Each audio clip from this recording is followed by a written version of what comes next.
पिछले 4-5 दिनों से यह डाइट प्लान सोशल मीडिया पर जबरदस्त वायरल हो रहा है और इस डाइट प्लान को जारी किया है नवजोत सिंह सिद्धू ने और उनकी पत्नी डॉक्टर नवजोत कौर ने, जो खुद ब्रेस्ट कैंसर से जूझ रही।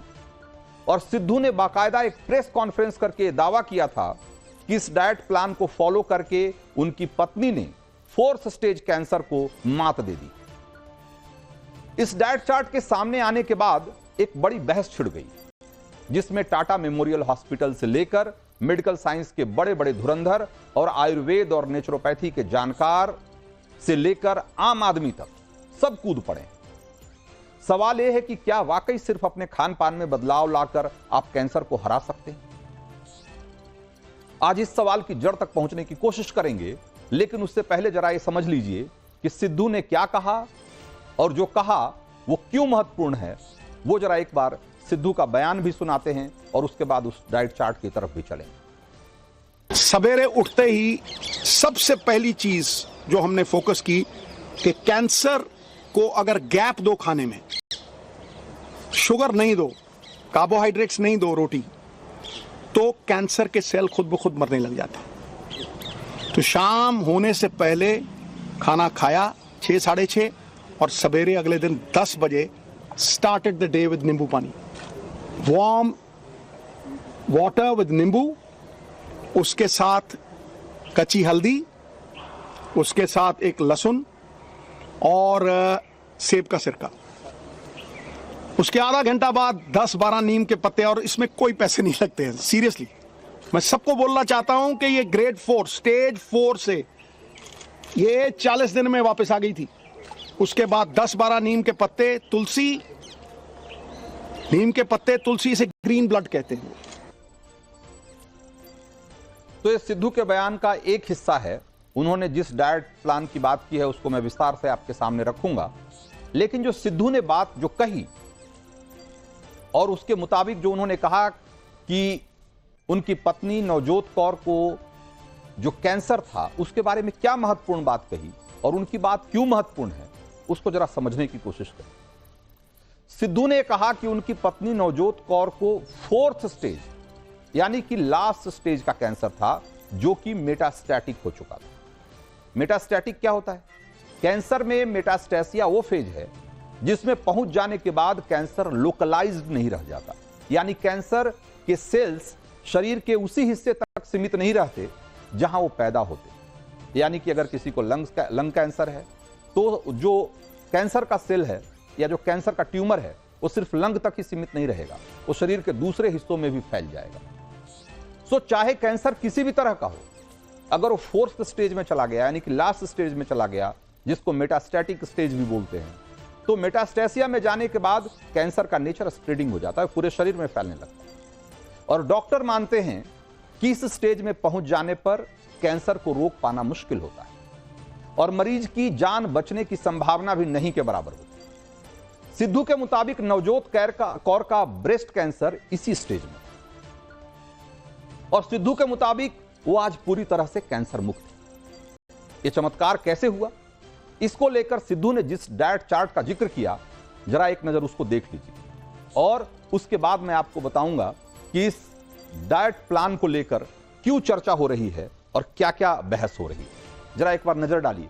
तो उन्होंने कहा कि सबसे पहले जो उन्होंने कहा जो अपने डाइट प्लान में कि पानी का बहुत रोल होता है और पानी हमेशा उसका जो पीएच लेवल है वो अल्कलाइन नेचर का थोड़ा सा हो, उसका पीएच स्तर जो है वो 7 के आसपास रहे तो आपके शरीर के लिए ये अच्छा होता है। ये सिद्धू ने जितनी बातें कही है, ये भले इसको एलोपैथी में इसको लेकर के बहुत सारी बातें नहीं हो, लेकिन अलग अलग जो चिकित्सा प्रणालियां हैं उसको लेकर अपनी राय रखती रही है और इसको लेकर अलग अलग तरह के रिसर्च होते रहे हैं और उसमें इनका फायदा इसके बारे में बताया गया है। कैंसर पर इसका कितना फायदा होगा ये एक बहस का विषय हो सकता है, लेकिन एक अल्कलाइन या यूं कहें कि pH 7 का पानी पीने का जो फायदा है उसको लेकर बहुत सारे लोग पहले भी बताते रहे हैं। उसके बाद सिद्धू कहते हैं कि सुबह उठकर सबसे पहले जो है सुबह की शुरुआत जो है गर्म पानी में नींबू और एप्पल साइडर विनेगर है ना, सेव का सिरका जिसको बोलते हैं, उससे शुरुआत की उन्होंने। लहसुन की एक की एक कली और एक कच्ची हल्दी के साथ और नीम के कुछ 8-10 पत्तों के साथ उन्होंने दिन की शुरुआत की। उसके बाद बादाम, ब्राजील नट्स, अखरोट और इसके 2-3 टुकड़े लेकर उन्होंने एक तरीके से ब्रेकफास्ट, जिसको कह सकते हैं कि जो सुबह की शुरुआत, वो कुछ इस तरीके से उन्होंने की। उसके बाद जरा आगे बढ़िए, अब इसमें रुकिए, 1 मिनट रुकिएगा, जरा इसमें गौर करिए। इसमें जरा जो सुबह की शुरुआत कैसे होती है, जरा उस तरफ जाइए, अगला जो स्लाइड है। हाँ, तो इसमें अगर आप गौर करेंगे तो नींबू पानी, एप्पल साइडर विनेगर, लहसुन की कच्ची कली, ये सब के बारे में जो आयुर्वेद है उसके बारे में ये बातें कही गई है कि इन सबों का आपके शरीर पर बहुत सारे इसके फायदे होते हैं और उसमें आपके डाइजेशन को ठीक करने से लेकर आपके बॉडी की इम्यूनिटी बढ़ाने, जैसे कच्ची हल्दी जिसमें कि करक्यूमिन होता है और उसके बारे में भी, उसके भी अलग अलग हेल्थ बेनिफिट के बारे में बहुत सारी चर्चाएं होती है कि आपकी इम्यूनिटी इससे बढ़ती है। और क्योंकि इसमें से बहुत सारी चीजें एंटीऑक्सीडेंट होती है, तो उसमें उसका भी आपके शरीर पर बहुत पॉजिटिव इफेक्ट होता है। नीम के पत्ते हैं, वो आपके ब्लड को साफ करता है, उसको प्यूरिफाई करने का काम करता है। तो ये सारी चीजें, इसके अलग अलग फायदे हैं। इसका कैंसर पर कितना फायदा होगा नहीं होगा वो एक अलग विषय है, लेकिन ये सारी चीजें फायदेमंद हैं अपने अपने हिसाब से, इसमें कोई दो मत नहीं है। अब आगे बढ़िए। अब दोपहर में वो क्या कह रहे हैं कि पेठे का रस या संतरे का जूस, अदरक और पाइनएप्पल जूस, तो कई बार इन सब को मिला के भी उन्होंने कहा कि हम अदरक और ले सकते हैं।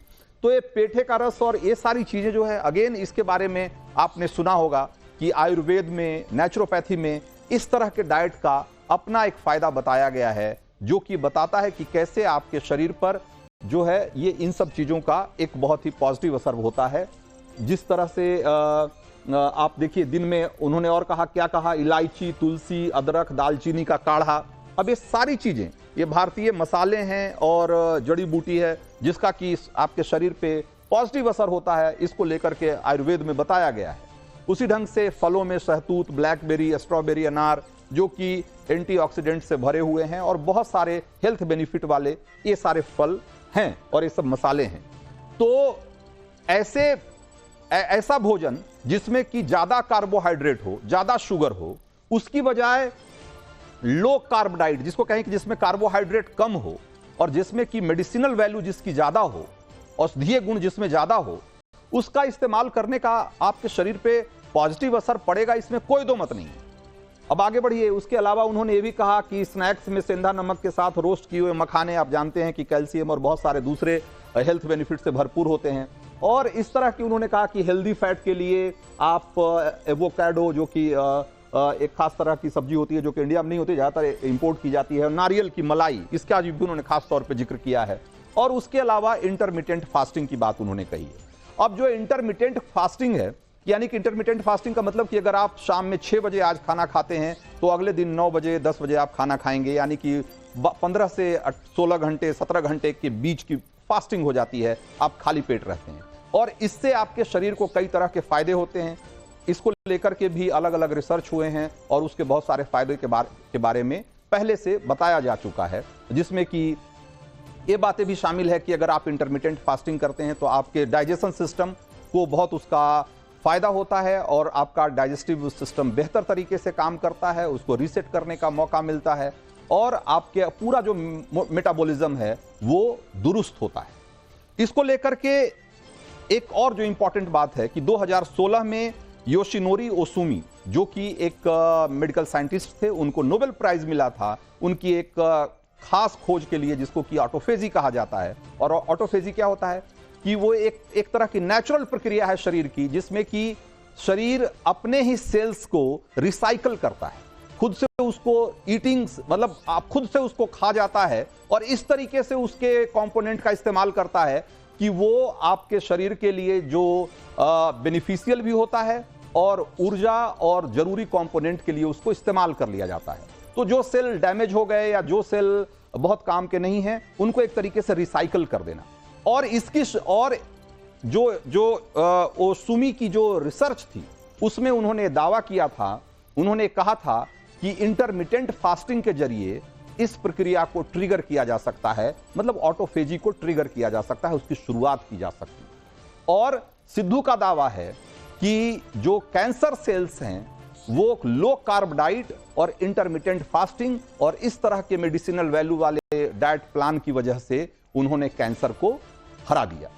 तो एक तरफ सिद्धू का जारी किया हुआ ये डाइट प्लान है और दूसरी तरफ टाटा मेमोरियल हॉस्पिटल, जो कि कैंसर रिसर्च और ट्रीटमेंट के मामले में भारत का सबसे बड़ा सेंटर है, उसने चिट्ठी जारी की है और उसने कहा कि ये जो डाइट प्लान बताया गया है वो कैंसर को रोकने में कारगर है। इसको लेकर उनके पास कोई साइंटिफिक डेटा नहीं है। हालांकि इसमें से कुछ चीजों पर रिसर्च हो रहा है, लेकिन फिलहाल उनके पास ऐसा कोई प्रमाण नहीं है जिसके आधार पर इन चीजों को कैंसर प्रतिरोधक के तौर पर इस्तेमाल करने की सलाह दी जा सके। इसीलिए वैसी चीजें जो प्रमाणिक नहीं है उसकी वजह से कैंसर के इलाज में देरी ना करें और कैंसर स्पेशलिस्ट से कंसल्ट जरूर करें। टाटा मेमोरियल सेंटर के डायरेक्टर की तरफ से जारी किए गए इस पोस्ट को देखने के बाद सोशल मीडिया पर तरह तरह की प्रतिक्रियाएं आ रही है। कहा जा रहा है कि आयुर्वेद और दूसरी चिकित्सा प्रणालियों में यकीन करने वाले बहुत सारे लोग ये ऐसा लिख रहे हैं कि एलोपैथी कोई परम सत्य नहीं है और जो बातें एलोपैथी नहीं मानता ये जरूरी नहीं है कि वो गलत ही हो। तो दुनिया में दूसरी तमाम चिकित्सा प्रणालियां हैं जैसे कि आयुर्वेद, होम्योपैथी, यूनानी, सिद्धा, योगा, तमाम तरह के, तो उससे जिससे कि लाखों लोगों को फायदा होता है और कई बीमारियां जिसका नेचुरोपैथी में या एलोपैथी में आज भी इलाज नहीं है, दूसरी प्रणालियों में उसका इलाज है। तो एक तरीके से आप ये समझिए कि जो टाटा मेमोरियल हॉस्पिटल का जो बयान है उसको पक्षपातपूर्ण बताया जा रहा है, लेकिन एक बात यहां ध्यान रखिएगा कि आज भी कैंसर एक गंभीर बीमारी है और उसको लेकर किसी तरह के सिर्फ डाइट प्लान पे निर्भर रहना एक खतरनाक और जोखिम भरा काम हो सकता है। अपने डॉक्टर से जरूर कंसल्ट करिए, लेकिन अगर उसके साथ आपको विश्वास है तो इस तरह के डाइट प्लान को भी अगर आप इस्तेमाल करते हैं तो उसमें कोई बुराई नहीं है संभवतः।